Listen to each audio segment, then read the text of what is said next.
Hello, I'm Darcy LaRock from Swirl Solutions and Darcy Talks, and I'm here to make your mobile experience awesome with iPhone, iPad, BlackBerry, and other techie tips. So don't forget to subscribe to my YouTube channel below and sign up for my newsletter so you can keep up with all the free tips. So today's question comes from Susan after she said she loved my newsletter. So thank you very much, Susan. And what Susan wanted to know was about mapping. She'd heard me talk about it before, and so I'm going to show you how to map from Outlook, Gmail, and a couple smartphones and tablets. So let me show you how. Let's first look at Outlook. I'm going to pop that up here so you can see. And you're going to see Terry OSTI, who's the best realtor out there, I must say.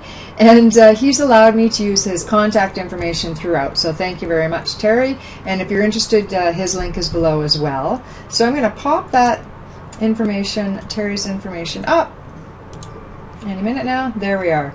So this is so fast, you guys, and so awesome. And all versions of Outlook have always had this. I'm using 2010, so I'll show you in 2010.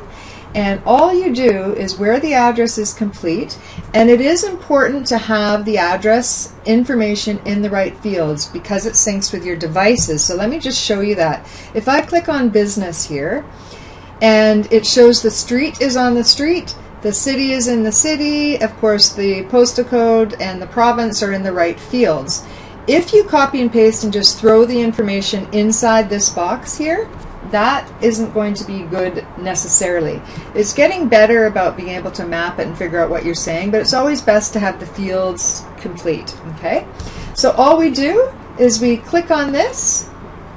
Okay, and what you can do on all of these, every single one that I show you, you can actually get directions. So you can click on directions on Awesome.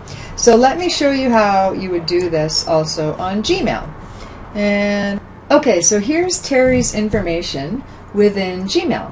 And so here you see the address, but it isn't until I hover over this, and then you'll see the little mapping icon.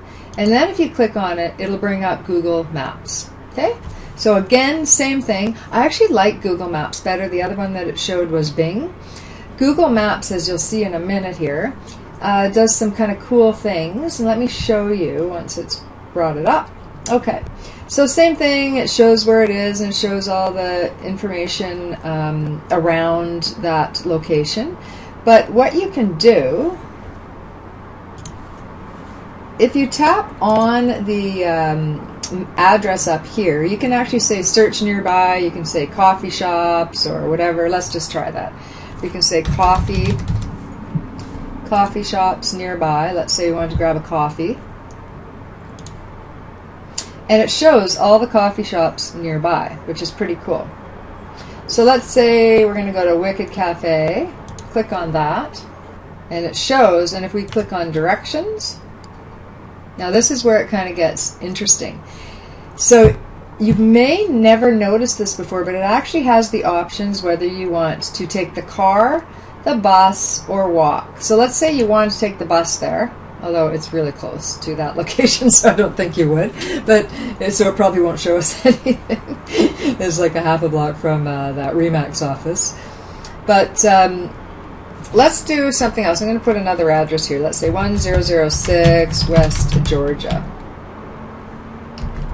So here, when we look at this on the buses, it says we can take any of these buses, which is quite a bit, 21 minutes.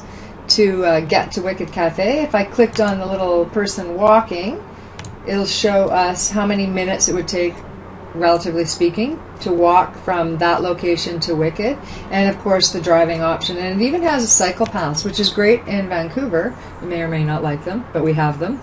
And you can click on the cycle paths and it'll actually say how to get there through the cycle path. So that's pretty awesome. So now let me show you how to do this on an iPad or an iPhone. It's the same operating system. So you're looking at Terry's information again, same information. We're going to go to the work address, and all I have to do is tap on that area that says work, and lo and behold, same information. It will show the map. You have the directions up at the top, so again you can do the busing, walking, transit, however you're going to get to the location, which is awesome. And the last thing I'm going to show you is how to do it on a BlackBerry. the BlackBerry 10. You can do it on all the BlackBerries, but I'm going to show you on a 10. And so on a BlackBerry, it looks very similar, doesn't it? So all you would do is tap on the contact, go into the contact, click on the address, and then you will get a map to the information, the place that, again, we're going to his office.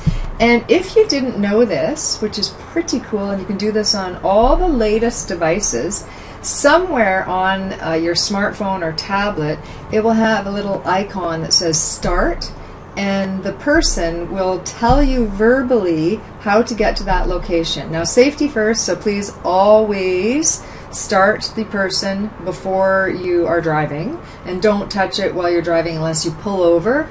But you don't need a third-party GPS anymore. So how awesome is that? So that's my tip for today. I hope you enjoyed it. Please again subscribe to my channel or to my newsletter, and I'll see you again in the next tip.